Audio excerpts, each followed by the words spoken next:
As I come up at my end of my semester of my last term at Western, I took an intro to ethics class, and this is going to be my final paper titled Absolute Morality and Unfair Expectation. When trying to define morality, this came up on reference.com. An extreme position of absolute morality promotes that an action is immoral even when it is done for greater good. For example, lying is always immoral, even if it is done to save a life.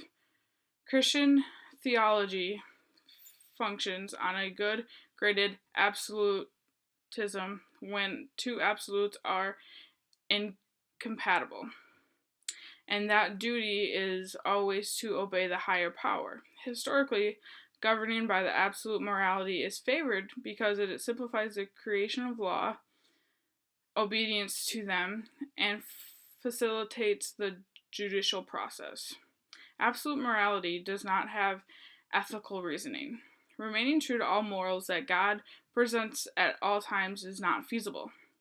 A lot of moral beliefs are based off of one person's God, Bible, or religion or beliefs. So again, people will have different expectations based on what they practice and who guides them, like God does for Christians.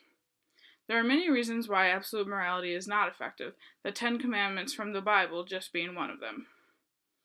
The Ten Commandments in the Bible lists 10 things that God says that we shall do or shall not do. These are the rules that the Christians live their lives by. The order of the commandments goes for the first 5 are your promises to God, and then the next 5 are your promises as to your morals. And number 6 being thou shalt not kill. This means under no circumstance should one commit a killing. So, with that being said, should capital punishment exist? Ultimately, the Bible refers to that as killing. Should we be able to kill animals? Many people kill animals to eat or just for show in their basement, cabin, or shed. Another reason that would contradict this commandment would be, what if someone has to kill to save themselves or other people that are in immediate danger? So if there was a situation where someone is getting threatened or in a dangerous situation with others, and they have the means of killing that person to survive, would it be wrong to kill them? According to the Bible, yes, killing would be against the commandments. This situation could come upon many people, and if they need to do it, then most people would go against the commandments and kill. Thou shalt not steal, being another commandment, can be difficult in times for some people. If a father needs to feed his family and the only way to do it is steal a loaf of bread, he must do that. And the end result was good. What he did, stealing, helped him and his family survive for a couple more days. So the Bible saying that now he is morally incorrect because he fed his family. There's many ways to look at this, but that father may feed a family of 4 with that one loaf of bread. But then again, the person that owns the store might have a family of 6 and already is struggling to make ends meet and profits in the store, and then someone comes and steals. Some argue that God provided the 10 Commandments for a reason. They are there so us Christians can live out our life abiding by them. God felt that to provide us with the basic morals when trying to live your life, so someone should not stray from them in any circumstances.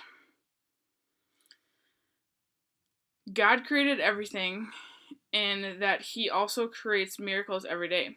Many things like sightings of God, bringing back someone from the dead, and so on, are proof that we should live our lives by his rules because of all the things that he did for us and he provides for us.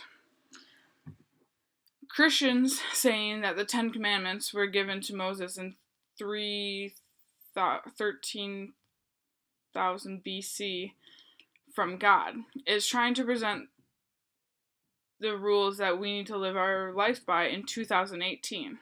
with no accommodations. That is utterly ridiculous.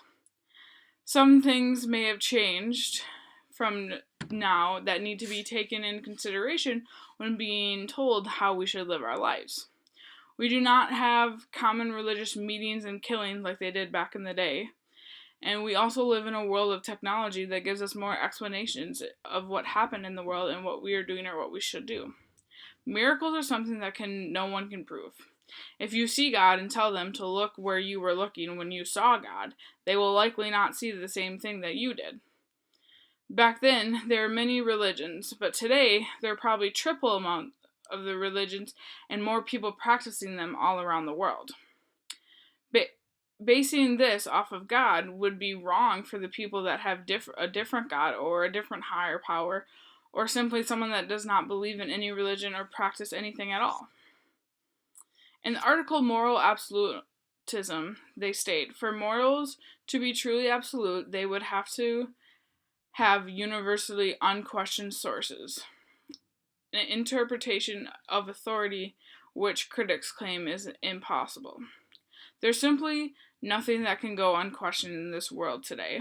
So how could we practice moral absolutism? Being absolute in regards to morality is just not ethically necessary. There are many reasons and situations that would allow strain. It is almost impossible to be absolute all the time. Provided are just a couple of reasons why God's commandments are not meant for absolute morality. Well, at least not in today's world.